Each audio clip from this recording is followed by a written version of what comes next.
I'm even going to do the countdown.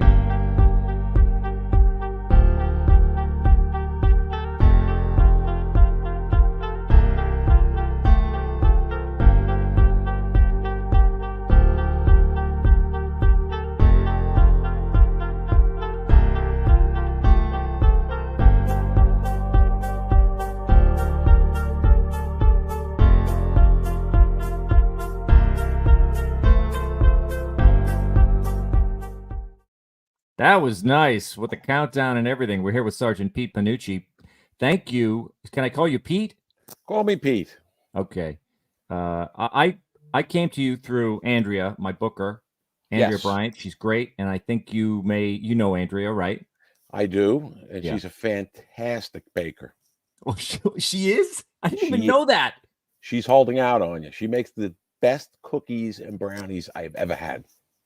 I mean, she's holding out on me because I gotta, I gotta learn about Andrea from other people. If you didn't know that, she's holding out on you. She's really absolutely fantastic baker. Fantastic. I'm gonna have to have her over, and then she can maybe show my daughters because they're getting into baking now, but they could use a little bit of, a little bit of help. So let's take a look here. Let's start with this because I watched this and I was fascinated by it. This is something great that a lot of people don't know about Fox News Shorts, and I saw this online. So let's take a look at it here, and I'll just stop it whenever the heck I want to. I can't imagine a more frustrating environment than in New York City right now to be involved in law enforcement. And that's part of the reason why I'm retired. Third generation NYPD, happy as a clam. I probably would have aged out at some point until you just realize the futility of what am I doing now? This is insane. Here in New York, the migrant crisis. 100,000 migrants. People seeking asylum are crammed together. Controversial migrant shelter in Brooklyn. New York. Tina rises overdose deaths in New York City. After a string of robberies and assaults, attackers under arrest. Crime in the city. Have arrived in New York City.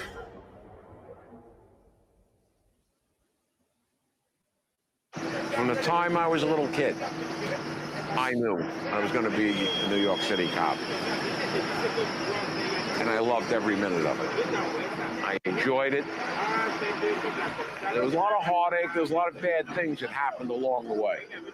I would do it all over again in a second. It rings of 1990s New York City. Am I going to get robbed? Is my apartment going to be broken into when I get home? Nobody went into the subways at night. We cleaned the city up. We have a 20-year run. The generation that lives in New York City now, they never had to deal with that because the city was safe. So now we're back to this sense that people feel like the streets are out of control again. People have fear again. And that's something you can't quantify. 2020 was the advent. This is when this came in with the introduction of criminal justice reform and bail reform.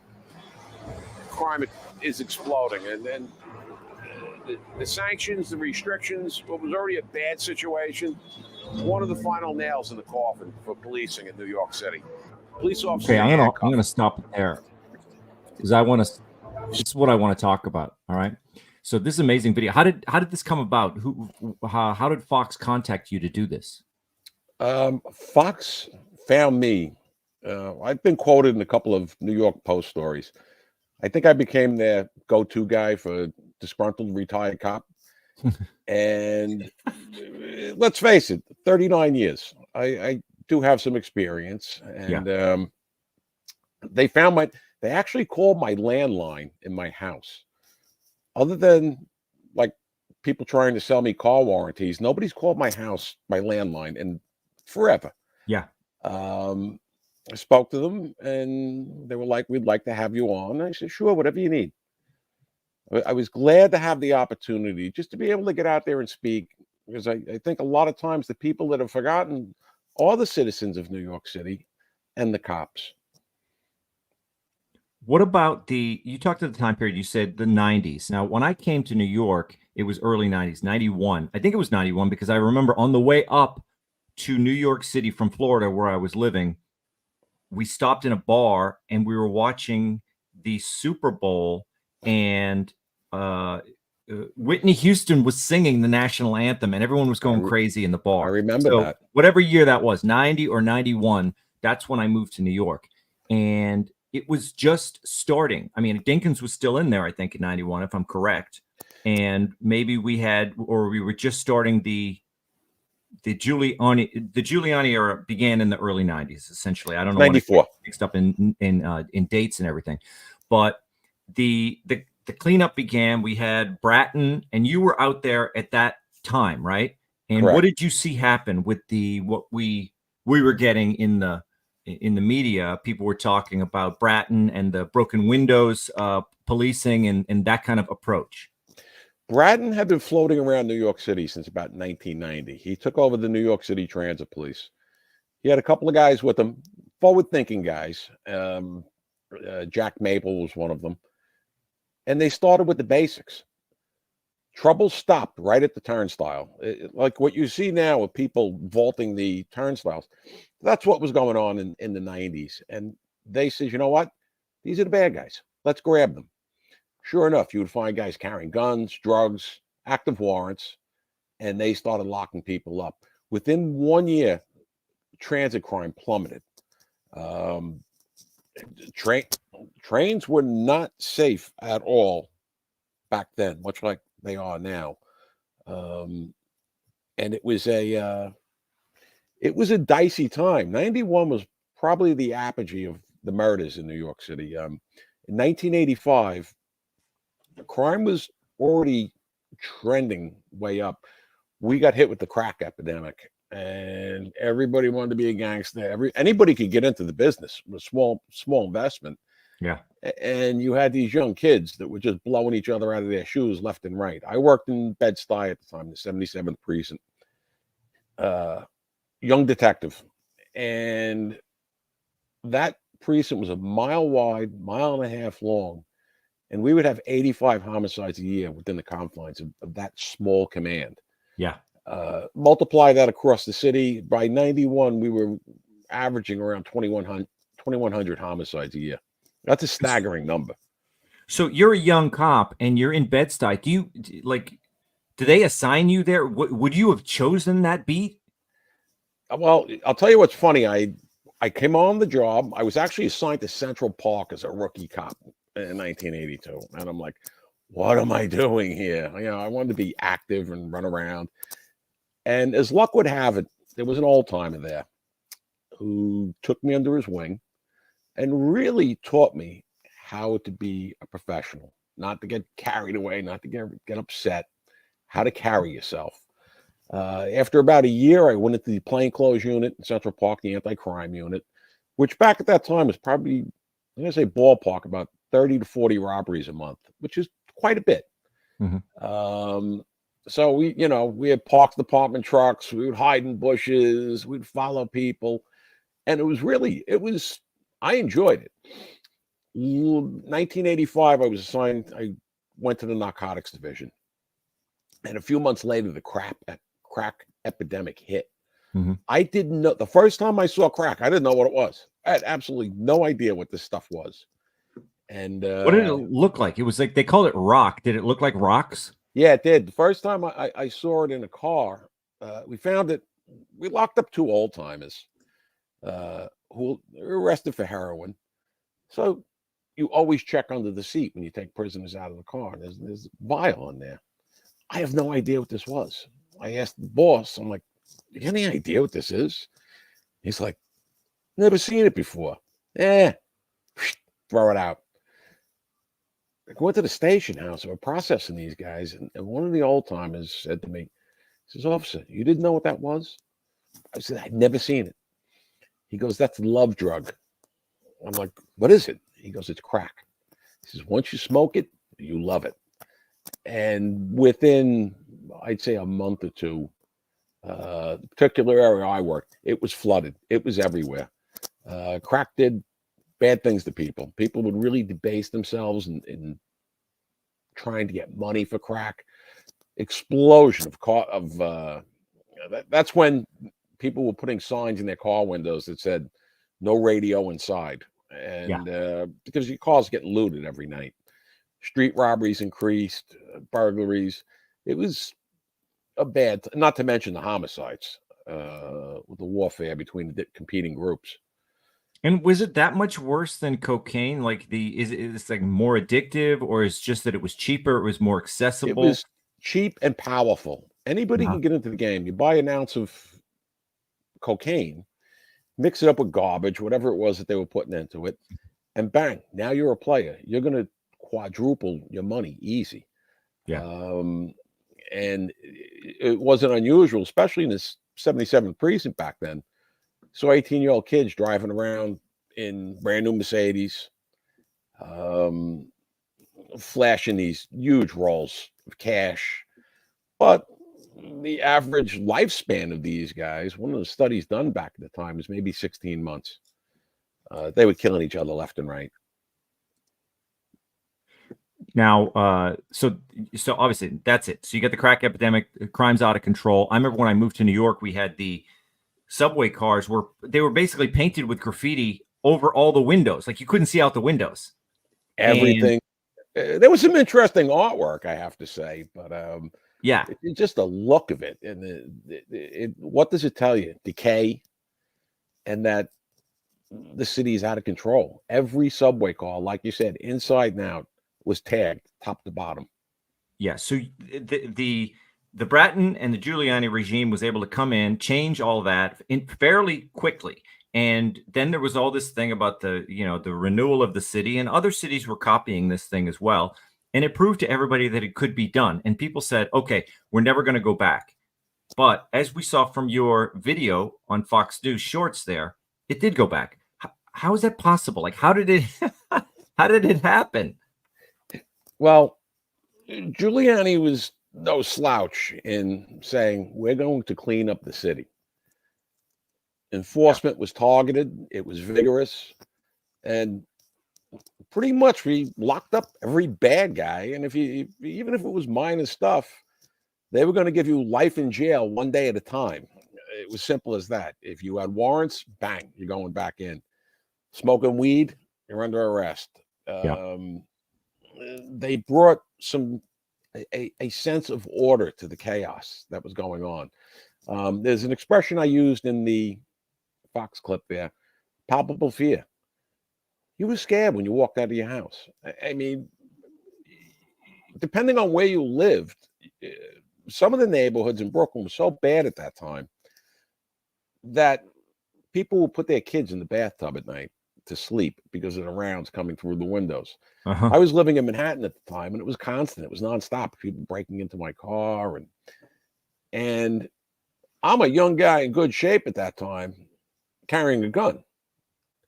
I kept my eyes open, and thousands of people were victimized. So you jump ahead with this vigor and enforcement. Within maybe 2 years, the numbers plummeted. They really dropped, and they kept it up.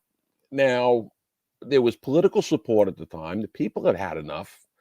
So when you have the political will in back of the effort, it's going to work. And it did work. So what happens? All of a sudden, people like Disney said, there's some prime real estate there on 42nd Street and 7th Avenue. Jesus, where'd all the drug dealers go? Where'd all the pimps go? Where'd the prostitutes go? They were gone. Yeah. And with that came the resurgence of tremendous investment in the city because it was safe. If you don't have safety, you're not going to have that. This is what we're seeing now. That's great. We built up this great city here. If you can't walk the streets, you don't feel safe in your neighborhood. If you can't go to a restaurant, or you have to worry about your wife and your kids coming back and forth to school, that's a problem. Yeah, it really is. But that's what we're back to now. And do you think it is intentional? There's a lot of politicians who say, look, they're doing this on purpose. They want the chaos. They want to bring the cities down. It's part of their political philosophy. But, I don't want to be so cynical. Is it neglect or is it purposeful? Because we had systems that worked. I know we had, for instance, stop and frisk. I guess they were able to criminalize stop and frisk and make it seem like it was this terrible thing. But really what it was doing, I think it was helping to keep the city safe. So who are the people who are behind that trying to demonize stop and frisk. Do they want the city to be more dangerous? I ponder this back and forth. You have to remember the difference now is the political conditions on the ground here. You had reasonable people in the city council and city government, politicians, rational people. We no longer have that. Our city council is deranged. Albany, it's. I can't take credit for this term, but someone had said New York City is now a captive city. We've been captured by these ultra leftist progressives. They control Albany. So I don't know how you can keep spouting this line like, oh, everything's okay, everything's good. It's not okay. The numbers that they cite constantly, they'll say, oh, from 21 to 2022, we had this reduction. Let's stop right there. January 1st, 2020 was the introduction of bail reform and criminal justice reform. If you look at the NYPD stats from 2019 versus to what they are now, our numbers are through the roof, but they'll never mention that. I've had some interactions with some of the people on the city council. They're strange people. I don't know how in good conscience you can say, oh, this is working. Is it a gambit to keep their political power? Probably. Do they care? I don't think so. I really don't. It's not like it. Mayor Adams has been up to Albany a couple of times now. He spoke with Carl Heastie and Andrea Stewart Cousins, saying, you're killing me here.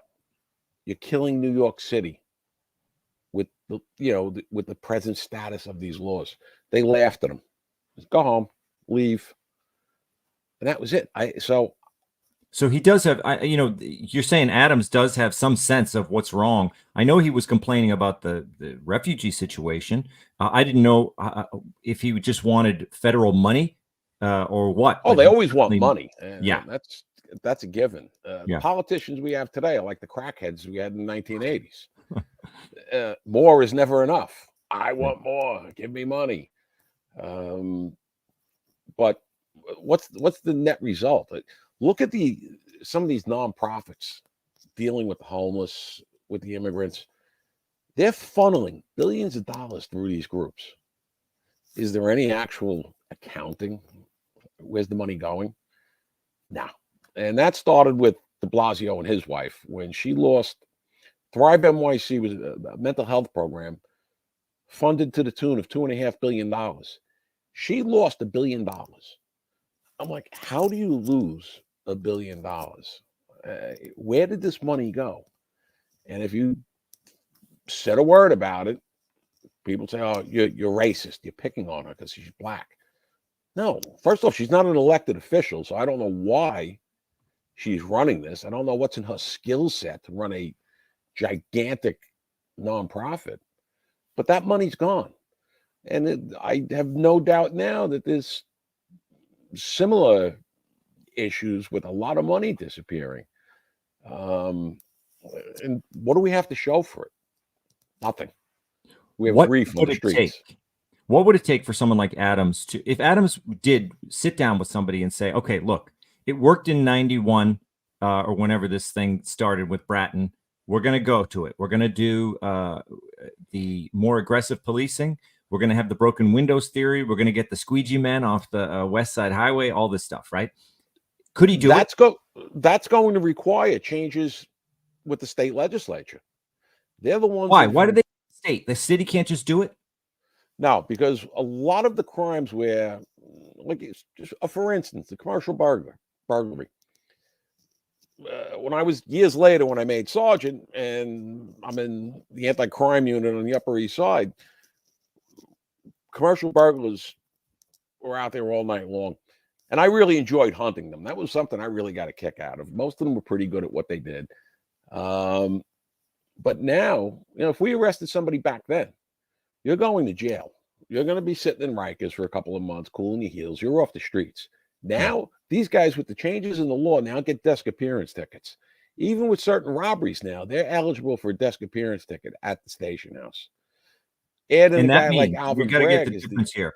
The difference between this is this part of the bail reform thing. You're yes, saying that they sat in Rikers waiting for their trial, and when you say desk appearance, it means they give them a sheet of paper and they say you're free to go. You got to come back on this date. Is that right? yeah. That at the station house, we used to call them disappearance tickets because hey, here you go. You know, this guy's not coming back. Yeah. He might warrant out a few months later. What's that mean? You just don't show up for court and you get a warrant on you. Okay. But most And of then those it was you got to get several of these, right? But okay, let's do the warrant out thing. So you bring him in, you give him the ticket, the desk ticket there, and then he warrants out.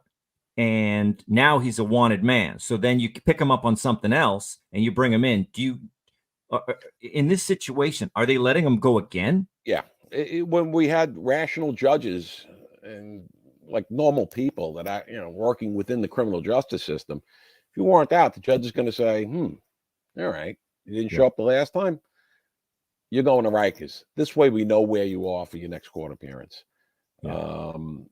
It was, and this is a small percentage of the population. This is a percentage, but these are the people, the repeat offenders. They're not going to change. They're not going to stop. These days, there's no incentive for these people to stop whatever it is they're doing. On January 2nd, 2020, I was still working as a night watch sergeant in Manhattan South. The night before, there was a guy running around the West Village. He did 16 commercial burglaries. So, and patrol catches him. 16 commercial burgs on you, you're going to jail. You are going to Rikers. You're a predicate. And the next night, I get in around midnight, at about 1 o'clock in the morning, the lieutenant from the 6th precinct calls me up. He goes, you know that guy we got last night? I says, yeah. He says, could you do me a favor? He goes, maybe I'm losing my mind. Maybe my phone, my police phone isn't working. Can you check and see if he's still in? And I checked. He was out 5:30 that next day. He's back doing a burglary, wearing the same clothes that he had on the night before. And welcome to the world of bail reform. And there's no incentive. These guys are not going to stop. There was a guy that tried to he wielded a box cutter at me in the 90s. I was working for Orangina, the orange juice company. Good stuff. And it's great stuff. And so I had a truck and I had bags of ice, and this guy came at me with the box cutter. He was a kind of a crackhead, I don't think he wanted to kill me, but he wanted to scare me or whatever. And he came at me with the box cutter. He ended up cutting my ice open. I didn't get hurt at all, but I called the cops. They came down. We arrested the guy. We found him, arrested him. And then I figured, these guys, street crime, he's probably going to get out. But then they put him in Rikers. And then a few months later, it was approaching the 4th of July weekend, and the assistant DA called me and he said, hey, 4th of July weekend, they tend to let the criminals out before the holiday. So we got to get this guy to trial, or, we might lose him, and, he might be released. So he said, can you come into a trial? I said, yes. So I went in. They had a trial. They had a prosecutor. He was guilty. They had a warrant for him for another offense. So they put that on top of it, and he went to jail for 2 years, this guy. Good. So, yeah. So that was a very efficient system. It didn't take long. It was a few months. But why can't they get them to trial faster? I mean, to me, if you want to be an advocate for reform, I would say, let's do the speedy trial. These people can't spend 6 months in Rikers and then you find them not guilty. And then, that was 6 months in jail. So could the law and order people make a deal with the human rights people and say, look, no more bail reform. We're not letting these people out to wait for their court date. What we're going to do is put them in Rikers, but we're going to get them within a week. We're getting them into trial. Why can't they do that? Yeah, that would be, that's been brought up many times over the years. Yeah. It's just the way the court system, they say the wheels of justice grind slowly. I'm surprised they grind at all. They go, you have appearances, you have motions, you have hearings. It's a slow process. It was a slow process even back during my day. Yeah. Sometimes you get lucky. There's a lot of variables involved here. You have judges. Some judges move fast, some don't. DAs, some of them are very competent, some aren't. Defense attorneys, oh, I can't be in there. I have another trial scheduled this week. And it just goes on and on.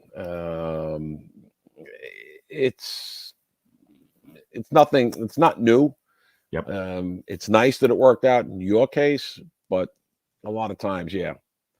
Yeah. Well, this was at the height. This was right in the middle of the Giuliani administration, and it was kind of law and order was happening. They had already cleaned up Times Square. This guy was one of the, one bad guys who was still wandering around Times Square. But yeah, it worked out, and I'm glad I did it because I thought, all right, I'll go down there. And just the impression I had of law and order was that I would go in there, and then his lawyer would get him off. And I thought, well, he didn't stab me. He didn't draw any blood. I bet that they're going to find him. I'm actually surprised it went that far, Tom. I really am. Yeah. Generally, the vast majority of cases are plea bargained. And they're like, he's already sitting in Rikers Island for 6 months. Yeah. The judge is going to say, listen, time served. Take the plea. We'll give you time served. And then you get guys, nah, I'm not taking it.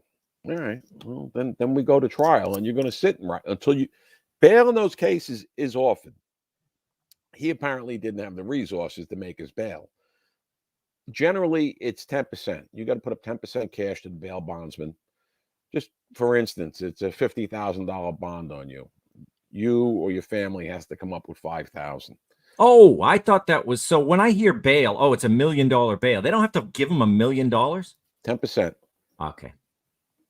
Yeah, so it's but people that can afford it, yeah, they can do it. Mm-hmm. Unless you have a very nice family where someone's willing to put up their house to co-sign on your bail. But then again, if you're a crackhead or a guy going around slashing people, you'd have to be out of your mind. So you're going to sit in Rikers. The thing to remember with all of this is that at that time when Giuliani took over, we still had the laws on the books that where people, when they're arrested, if they were found guilty, they were punished. Those laws no longer exist. In many ways now, the cops are really powerless to do too much. You have an extra set of restrictions that was placed on the NYPD by the city council. Yeah. That's just, God forbid you compress somebody or you're rolling around with somebody and you get a chest compression. These people want you arrested. The police officers in New York City, only city employees now without qualified immunity are the cops. So if you're a transit worker and say you drive your train into the back of another train, the presumption is going to be that you have qualified immunity. The city is going to cover you. Now we have police officers in certain situations where if you take action and the corporation counsel who would represent you in a trial says, no, we're not going to indemnify you, you're not covered. And corporation counsel, that's not, it's not the DAs. They're basically the lawyers for the city. Yeah. So, and then you got to have their own lawyers, though, right? Your own advocate that would stand up for you, or you have union representation. Yeah. But what happens now in these certain cases where this happens? All right, say they sue the city or whatever, and all right, and they give you $250,000. They can sue you personally and take your home. Yeah. So what message are you sending the police officers now? Is it worth getting into a fight over nonsense? It's not worth it. Every car stop now has the potential to turn into some kind of huge, as we saw over the weekend with the city councilman. Every car stop has the potential to turn into this gigantic headache. I was never that guy in all the years to sit around and say, I'm not doing nothing. That wasn't me. Yeah. Hands-on from the day I started till the day I retired. Now, I would be hard-pressed to tell these cops to go out and say, yeah, go out there and clean up that corner. It's not happening. And it's not going to happen until there's really major changes in the law. Yeah. Well, you said in the video, you said you were disillusioned. But in terms of your career, you would say, I would go back and do it again. But a young guy, Yeah, in a heartbeat. What about a young guy coming to you today though and saying, "Hey, I'm thinking of becoming a cop." Would you say go for it, or would you say think about it? Until a few years, until recently, to me, that would be a heresy to tell someone, don't take the job. Yeah. And I'm third generation in my family in law enforcement. My uncle's, his grandson was thinking about joining the NYPD. And I'm like, listen, you really need to think about this because the abuse that these cops are putting up with in the street today, it's insane. I saw it at the end, my last few weeks, because we were in uniform out in the riots every day. The abuse, the nonsense, and you just have to stand there and just suck it up. And over the years, I've been through a lot of riots, a lot of protests. The people yell and carry on. I'd pay them no mind. Just ignore them. But now you have people that are stepping over the line to where they're putting hands on police officers, spitting at them, and I'm not putting up with that. That's not going to happen. And I told him, I says, you really need to think about this. He was an EMT. He was waiting to go into the fire department. And he got an offer to join the state police. He says, go for it. Go for it. You really should. A couple of years ago, I never would have said that. I would have loved to have seen a fourth generation of my family in the NYPD. Yeah. So you're saying that to NYPD, but the state police, you said go for it. Yeah, well, it's once you get out of the People's Republic of New York City and go upstate, you actually have people that appreciate the work that the cops do and the state troopers. Yeah. And they're happy to see you. They really are. There's nobody out there throwing rotten eggs at you, cursing at you. It's just a different world. So, and he's doing quite well. He's way upstate somewhere. He's an outdoorsman. That's great. Loves it. Yeah, you can hunt, you can go out, you can hike. Okay, let's take a look at some pictures here. Andrea sent these to me, and I think you might have sent them to her. And you can kind of just talk about what they are here. You see police line there. When's that taken? That was around 2008, 2009 at a pretty spectacular shooting in Harlem. That was a bad one. That was a hot night. And as you can see, I had that look of determination, and with my good friend there who was in back of me. And it was just one of those crazy nights. But that was oftentimes that was your night. I was a sergeant, so I'd be sometimes the covering supervisor for 4 different precincts. Yeah. So when these shootings happen, I would be the guy to respond and run the show from there. That was a bad night. That was a particularly bad night. Let's take a look at this one here. I'm 9/11. guessing that's 2001, right? I was not supposed to be anywhere near the Trade Center that day. And as you can see, wound up. We left. The van full of cops and 1 sergeant left. I went afterwards with the lieutenant. I was in the 19th precinct at the time. Unfortunately, 3 firemen from the station house next door to us jumped in our car. We got to the Trade Center within minutes. I let the firemen out. Yeah. This was just after the first tower collapse. The man next to me is a retired New York City detective Marine Corps veteran of the Vietnam War. Probably one of the bravest people I ever met. And I was going back into 7th to help him. He had some men trapped in the building. But unfortunately, minutes later, around the corner, on the corner of Vesey and West, the second tower came down. Wow. He passed away in 2018 from 9/11 and related cancer. Mm-hmm. 2 of the 3 firemen that were with me didn't make it out. They survived the first collapse, but not the second. Unbelievable. All right, now let's go back in time here. I think. When is this? That's my grandfather, Tom Burke. Oh, May of 1932. That's him on the right in the fedora. This gentleman and his friend went into a nightclub in Greenwich Village, hold it up. Subsequently, they got into a shootout in the nightclub with cops that were responding to the scene. There was 50 shots fired, and this guy in the middle was backing through the kitchen firing shots at the cop, at the uniform guys. My grandfather and his partner went through the back of the nightclub, and he didn't want to fire in the direction of the other officers that are out there. And you all still had civilians in the mix of all this. So he picked up a meat hammer that was in the kitchen.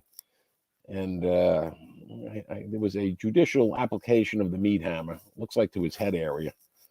But no outcry in 1932. Nobody cared. If you did something like that, you got what you deserved. I'm wondering what happened to photography. Look at how classic that photo is. It reminds me of the Jack Ruby photo with the JFK. But, can't we do that today? We have the technology. Everything just looked better back then. Cameras everywhere, and we get garbage photos. Yeah. As you can see, this guy here, he didn't look too good when he came out, but dealing at the times 90 years ago, I would say for the shootout that this guy was in, he was lucky to be alive to tell the story. Yeah. To me, it's a testament to the patience and to the police officers of that time with restraint of force. So he should consider himself lucky he got a meat hammer to the noggin. Fantastic. He looks like Grandpa Munster, that guy with the bandage on his head. All right, let's take a look at this. This is is this again 9/11? This is 9/11. This is later on. It took me all day to find this little crew of cops here from the 19th precinct.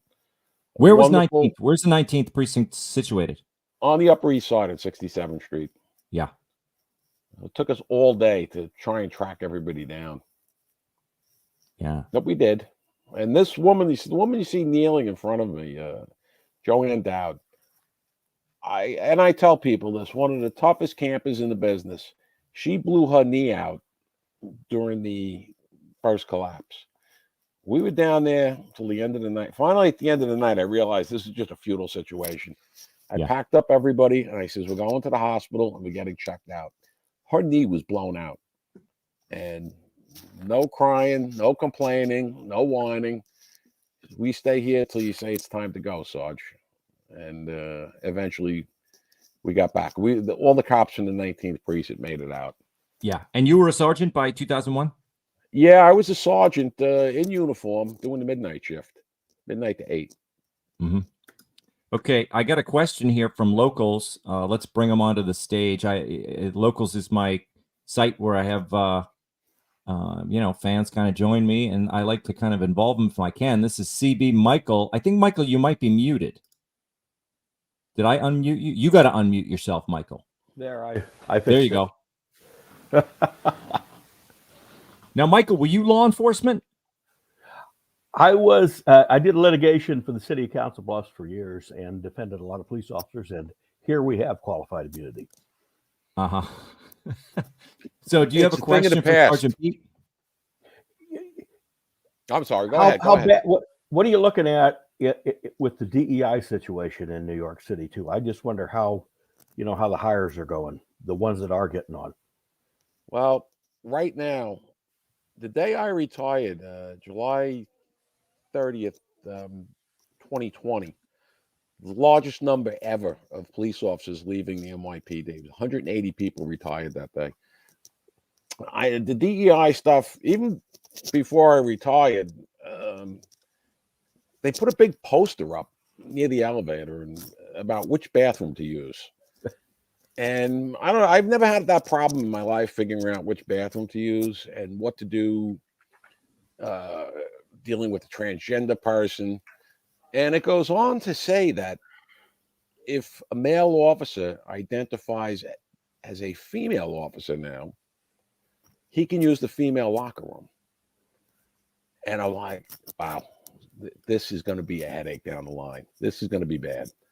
I think there's only 3 transgender police officers in the NYPD, so it's not this gigantic issue. But it's an issue now, and it's gotten worse since I left. I'm wondering, Pete, if you have the thing with Riley Gaines and the swimmers, and we've had other issues like that. But the women I've known who are NYPD, they're not shrinking violets, and I don't know if I would want to get in their face in the locker room. One morning at the change of shift, just before I retired, my office was across the hall from the female locker room in the precinct I worked in. They all knew me. I go walking down the hallway, and I said, "Excuse me, ladies." I says, "Who's got the combo for the door?" And one of them turned around and said to me, she goes, "What?" I said, "Stand back. I identify as a female."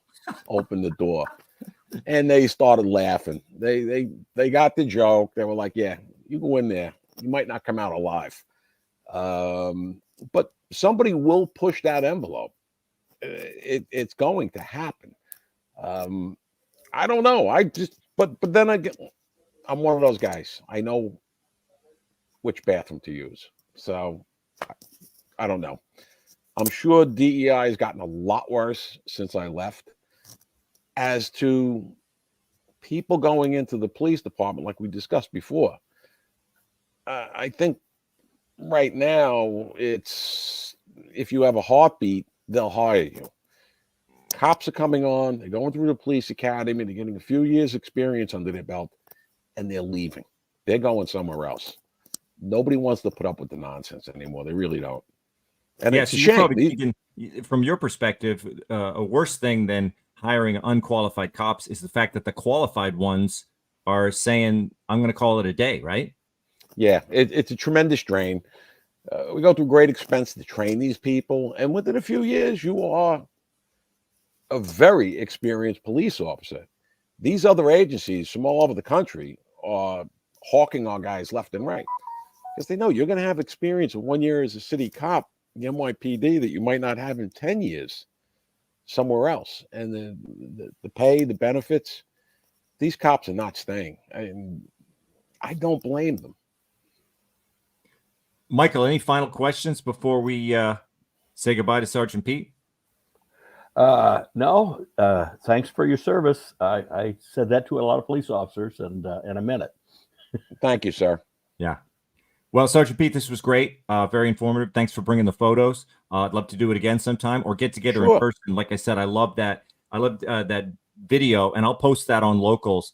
The New York Times, the Fox News short of you out there in the city, and let's keep in touch. Will do, Tom. Thank you again. I really appreciate the opportunity because I think a lot of times, like I said earlier on, it's a chance for me to express what a lot of people are feeling and what a lot of police officers are feeling. And they don't always get the chance to get it out there. So thank you again, sir. Yeah. Thank you. Thanks for your service. And Michael, thanks for joining us. This is what Locals is all about. I figured you would join us, Michael, when I put that link up there. It took a while, but I figured it out. Yeah, right. I'm in the same boat, Michael. Trust me. Yeah, he's got the same level of tech savvy as Sergeant Pete. Thanks, guys. We'll call it a day, and we'll see you later. Okay, thank you. Good night. Bye-bye. Take care now. Thanks.